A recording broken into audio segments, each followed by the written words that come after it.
Assalamualaikum warahmatullahi wabarakatuh. Bersama Cikgu Zam, pada sesi kali ini Cikgu akan sampaikan bab yang paling last dalam biologi tingkatan 5, iaitu bab ke-13, teknologi genetik. Okey, hari ini Cikgu akan cover 13.1, iaitu kejuruteraan genetik. Okey, di akhir pembelajaran ini diharapkan murid-murid dapat menguraikan maksud kejuruteraan genetik dan juga organisma terubah suai genetik ataupun GMO. Kemudian boleh menerangkan aplikasi kejuruteraan genetik dalam penghasilan. Yang pertamanya, organisma terubah suai genetik iaitu GMO, dan yang keduanya, makanan terubah suai genetik iaitu GMF, dan yang ketiganya, insulin yang mana digunakan bagi merawat pesakit diabetes mellitus untuk mengawal kandungan ras glukosa dalam darah. Slide ini cikgu tulis di situ impossible to possible. Apa yang cikgu nak sampaikan pada murid-murid semua, cikgu nak awak nilaikan di akhir daripada sesi ini, apa yang ingin cikgu sampaikan. Awak nilaikan apakah yang dipanggil sebagai impossible to possible tersebut. Kita masuk terus, apakah definisi kejuruteraan genetik. Cara definisinya, dia adalah satu teknik kita manipulasikan gen yang terdapat dalam satu organisma. Kita manipulasikan, kita ubah suai dia dari segi peringkat genetik supaya boleh membentuk satu kombinasi gen yang baru bagi organisma tersebut. Dan organisma tersebut boleh jadi haiwan, boleh jadi tumbuhan ataupun sekecil-kecil mikroorganisma, yang mana kita gunakan kaedah teknologi DNA recombinant ataupun dikenali sebagai rDNA, recombinant DNA dalam kalangan saintis. Dan akhirnya dia akan membentuk satu organisma terubah suai genetik dipanggil genetically modified organism ataupun GMO. Yang menjadi tunjang kepada kejuruteraan genetik ialah ini proses dia, ini teknologi dia, iaitu teknologi DNA recombinant rDNA, recombinant DNA, yang mana ia adalah satu proses melibatkan kita pindahkan segmen DNA kepada satu organisma yang lain. So dengan menggunakan teknik ini, dengan prosedur-prosedur tertentu, ahli biologi tadi dapat membina semula DNA ataupun satu genom barangkali mendapat satu set DNA yang lengkap bagi sesuatu organisma.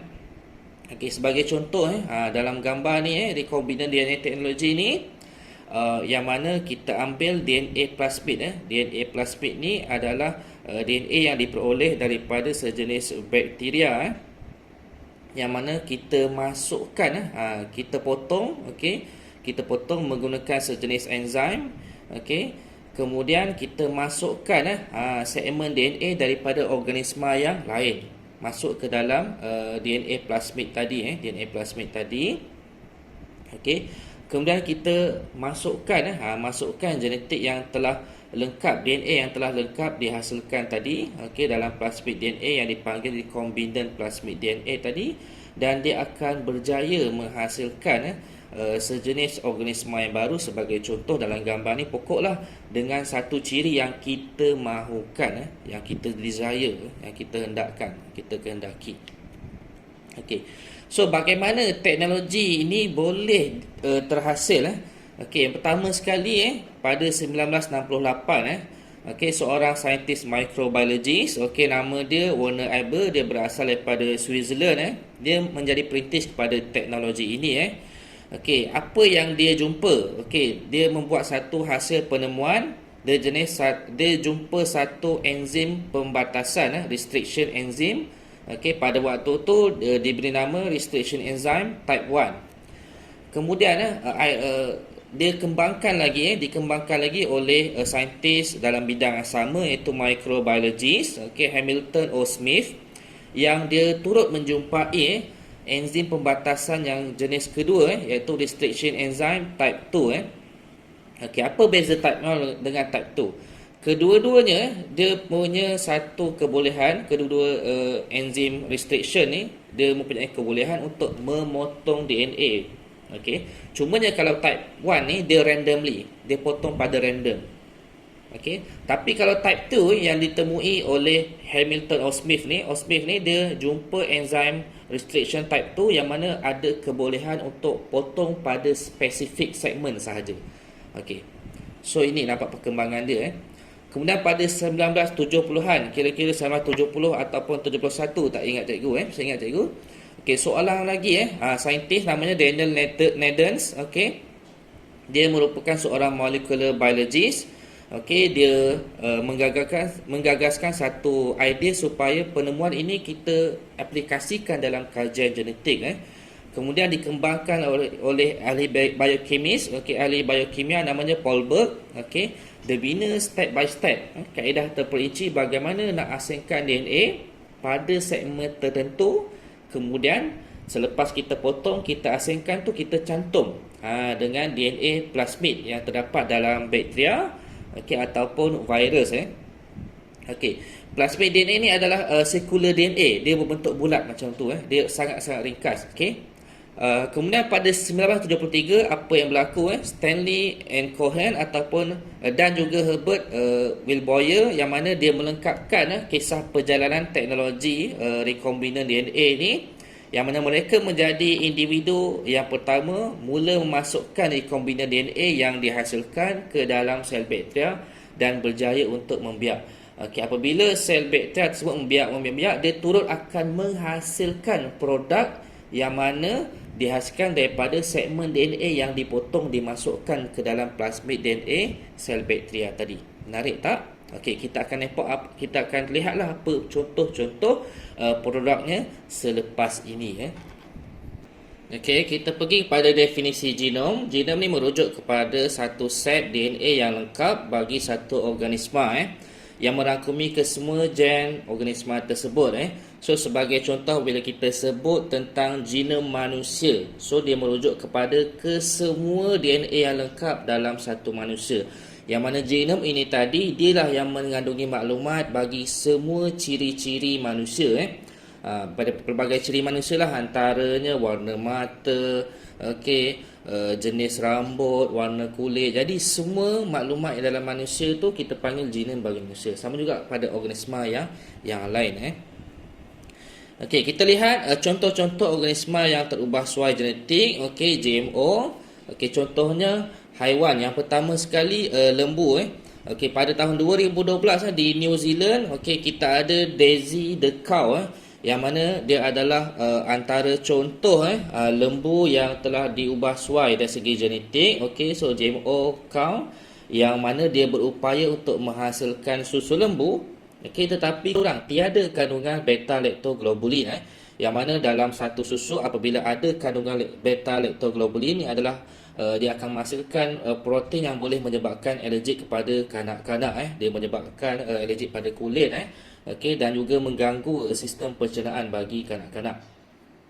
Kemudian yang kedua, contoh yang seterusnya, kambing terubah suai, yang mana kambing GMO ini dia ada gen manusia yang boleh mengekodkan faktor pembekuan darah. Ini untuk rawatan pesakit hemofilia. Kenapa disebut begitu? Kerana kambing ini apabila dia menghasilkan susu, kita boleh ekstrak dia punya susu untuk kita peroleh faktor-faktor pembekuan darah, yang mana faktor pembekuan darah ini adalah untuk merawat pesakit-pesakit hemofilia. Hemofilia ni, pesakit hemofilia, mereka mengalami kekurangan faktor pembekuan darah. Mereka boleh mengalami kesannya adalah pendarahan. Kemudian yang seterusnya contohnya nyamuk. Contoh seterusnya nyamuk. Nyamuk ni daripada satu company namanya Oxitec. Dia merupakan salah satu British company. Apa yang Oxitec ni buat? Oxitec ni dia modified nyamuk jantan. Nyamuk jantan sahaja, yang mana nyamuk jantan ini tadi dia akan membawa self-limiting gene. So bila nyamuk jantan yang telah diubah sesuai dari segi genetik tadi dilepaskan ke dalam dia punya ni lah persekitaran dia, di hutan-hutan ataupun di ekosistem, dia akan mating lah, dia akan mating, mencarilah nyamuk betina untuk mengawan, untuk menghasilkan larva telur-telur yang baru. So apa kesan dia? Anak-anak yang dihasilkan pada larva tersebut, telur-telur nyamuk tadi, dia tidak akan mencapai dewasa. Jadi kitaran nyamuk tadi akan terhenti. Okey, jadi kesan baiknya dia membantu yang pertamanya untuk mengurangkan penyebaran virus Zika. Okey. Dan kajian mereka pun telah dikembangkan lagi macam mana untuk mengurangkan kepada penyebaran malaria. So ini satu benda yang baik. Kemudian yang seterusnya, ni pigs, khinzir. Okey, ini kisahnya daripada Roslin Institute, okey, di University of Edinburgh, okey, University of Edinburgh di Scotland. Okey, yang mana saintis ni mereka berjaya mendelete ataupun menghilangkan segmen DNA yang ada dalam babi tadi, yang mana segmen DNA tersebut menyebabkan babi tadi sangat-sangat vulnerable, sangat-sangat mudah untuk mengalami sindrom pernafasan ataupun sindrom reproduktif. So kesan dia pada stocks daging pig khinzir di area sanalah di Eropah dapat ditingkatkan, kerana khinzir tadi dapat diselamatkan. Kemudian apa lagi? Ayam. Yang seterusnya ayam. Apa cerita pasal ayam? Masih lagi pada Roslin Institute. So mereka ni mencipta ayam terubah suai genetik, ayam GMO, yang mana mengandungi ekstra genetik, yang mana dia berupaya untuk mencegah pemindahan sesama burung, avian flu. Dan GMO ni bagi ayam ni, spesies GMO yang ini, ayam ni dia lagi efisien berbanding suntikan vaksin kepada ayam. Sebab apa? Dia tak boleh lagi nak dijangkiti dan menjangkiti, memindahkan sesama burung tu kepada ayam-ayam yang lain. Tapi ni pun ada isu juga. Peladang-peladang di sana dia lebih tekankan kenapa kita nak mencipta binatang tanpa ada sakit. Sepatutnya yang perlu ditekankan adalah good farming effort, amalan peladangan yang baik, yang bersih, itu lagi bagus. Okey. So itu antara contoh bagi organisma sebagai contoh haiwan. Okey, bagi makanan makanan kita panggil genetically modified food, makanan terubah suai genetik. So apa ciri-ciri makanan yang terubah suai genetik ini? Okey, yang pertamanya dia mengalami kerintangan terhadap herbicide. Okey, maksudnya dia tahan racun serangga. Kemudian yang keduanya, dia tahan penyakit. Okey, dia boleh survive penyakit dengan lebih bagus. Okey, berbanding spesies yang tidak di GMO kan, tidak di GMF kan. Kemudian boleh digunakan dalam bidang perubatan, sebagai contoh alfalfa sprouts. Okey, boleh digunakan dalam bidang perubatan. Kemudian dia toleransi terhadap kandungan logam berat, okey, yang terdapat dalam tanah. Okey, kemudian dia tahan terhadap rintangan serangga. Okey, rintangan serangga. Yang mana serangga ni tadi, serangga perosak lah. Jadi pokok GMF tu dia menghasilkan toksin untuk membunuh serangga tersebut. Okey, so kebaikan dan keburukan GMF. Okey, dia mesti ada pro and cons. Okey, yang pertamanya, kebaikan GMF dia mengatasi masalah bekalan makanan dunia. Okey, melalui penghasilan tanaman dan ternakan kedua-dua lah, yang mana berkualiti tinggi dan juga cepat dihasilkan. Kemudian kos penghasilan makanan menjadi lebih rendah. Okey, kemudian meningkatkan kandungan nutrisi bagi tanaman tersebut. Dia enrich with nutrition. Okey, kemudian mengurangkan masalah serangga dalam penanaman tumbuhan. Dalam pertanian masalah utamanya adalah serangga perosak. Okey, bila boleh reduce, jadi dia akan cut cost. Bila cut cost, okey, dia dapat menghasilkan lebih banyak tuaian ataupun hasil tanaman. So dia akan increase pendapatan. Okey, kemudian dia akan mengurangkan penggunaan pesticide, racun-racun serangga perosak. So dia akan lower the cost lagi, dia akan mengurangkan cost lagi. Dan sepatutnya makanan yang mana dihasilkan daripada GMF ni memang truly dia lebih murah. Okey, dia lebih murah di pasaran, di market. Okey. Kemudian yang keduanya, keburukan GMF. Okey, spesies yang semula jadi original spesies dia akan terancam. Okey, dan terdapat kemungkinan pada pendapat ramai orang untuk yang mana apa yang akan berlaku, gen yang dimasukkan ke dalam GMF tadi boleh dipindah ke dalam manusia. Okey, contohnya gen yang mana bersifat rintang antibiotik. Okey, bila gen rintang antibiotik ni ada pada manusia, dia sangat tidak bagus. Sekiranya manusia ada jangkitan yang disebabkan oleh bakteria, Okey, so kita makan antibiotik untuk mengurangkan populasi bakteria tersebut. Benda hidup tersebut, biotik tersebut, kita makan antibiotik. Tapi kalau dalam badan kita ada genetik yang boleh menangani ubat antibiotik, yang mana kita makan antibiotik itu untuk mengurangkan jangkitan tersebut. Akhirnya kita tak akan ada apa-apa kesan apabila makan antibiotik. Penyakit pun makin melarat. So itu adalah keburukan JMF. Okey, yang terakhirnya kesihatan manusia terjejas. So ini yang kita tak nak. So kita ada pro and cons. Okey, short term kita dapat banyak manfaat, tapi long term banyak lagi yang masih belum diketahui. Okey, yang seterusnya bagaimana satu tumbuhan tadi, tanaman tadi, dia boleh tahan, dia boleh lawan sendiri serangga perosak. Sebagai contoh, ulat beluncas daripada kupu-kupu ataupun rama-rama ataupun kumbang ataupun beberapa lagi contoh perosak lain, kutu daun dan sebagainya, aphid. Okey, kerana apa mereka memiliki gabungan kombinasi kombinasi gene daripada sejenis bakteria dipanggil Bacillus thuringiensis, kita panggil BT gene. So BT gene ni juga digunakan sangat meluas dalam pertanian bagi menghasilkan GMF ataupun GMO yang berkualiti. Contohnya dalam tanaman jagung, terung, okey, ataupun industri tekstil, okey, bagi penghasilan kapas. So dia incorporated, dia masukkan genetik daripada bakteria inilah, Bacillus thuringiensis. Kerana apa? Bakteria Bacillus thuringiensis ni dia ada kemampuan untuk menghasilkan toksin untuk melawan serangga. Jadi apabila pokok tadi memiliki gen daripada Bacillus thuringiensis tadi, pokok pun tadi boleh menghasilkan toksin bagi melawan serangga perosak. So ni satu benda yang bagus sebab dia dapat mengawal, meningkatkan hasil pertanian, mengurangkan kos untuk racun serangga perosak. Okey, kemudian seterusnya GMF yang seterusnya.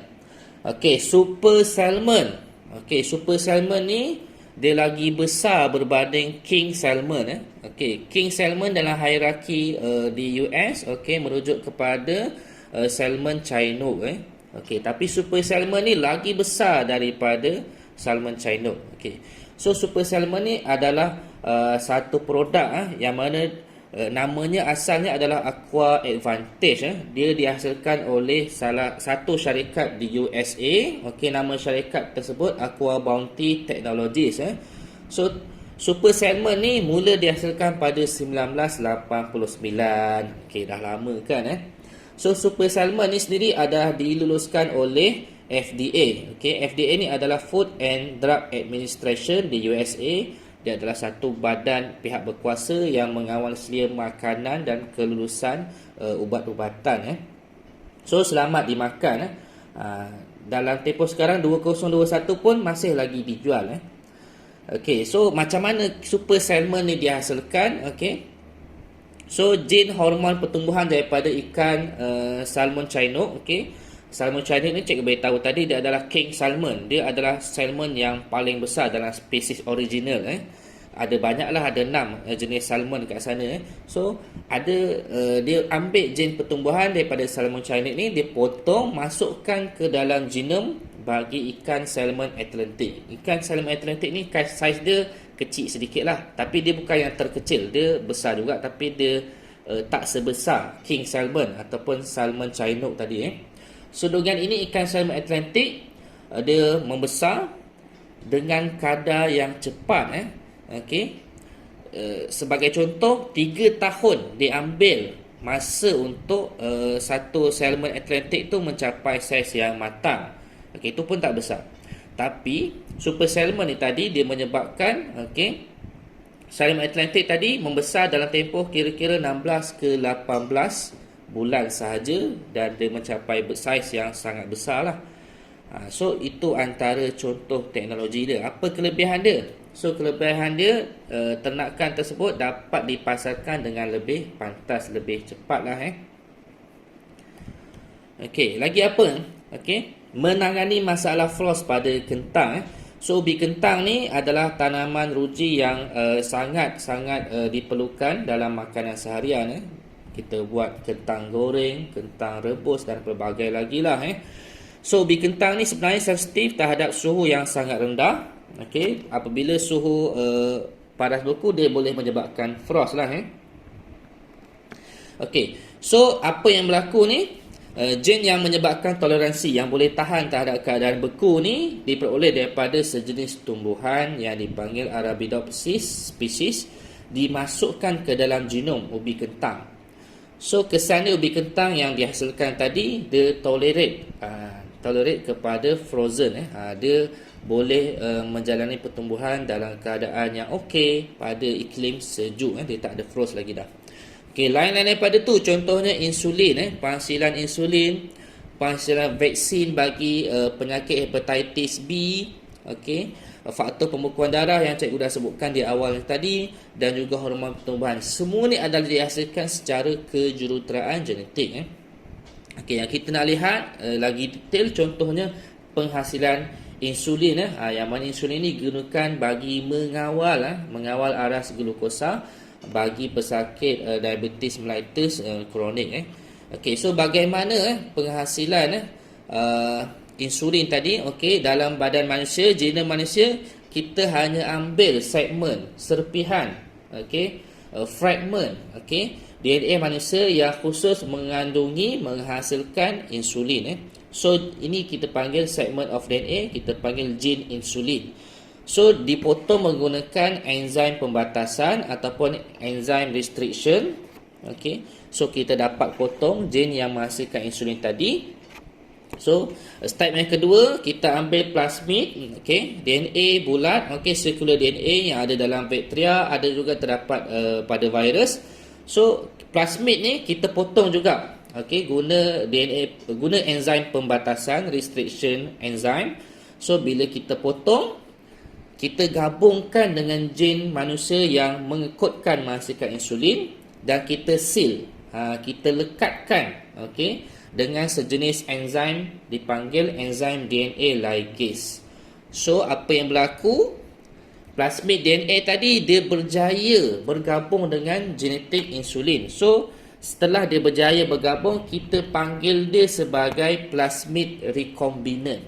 Okey, plasmid recombinant, yang mana dia mengandungi plasmid bagi bakteria dan juga gen bagi insulin manusia.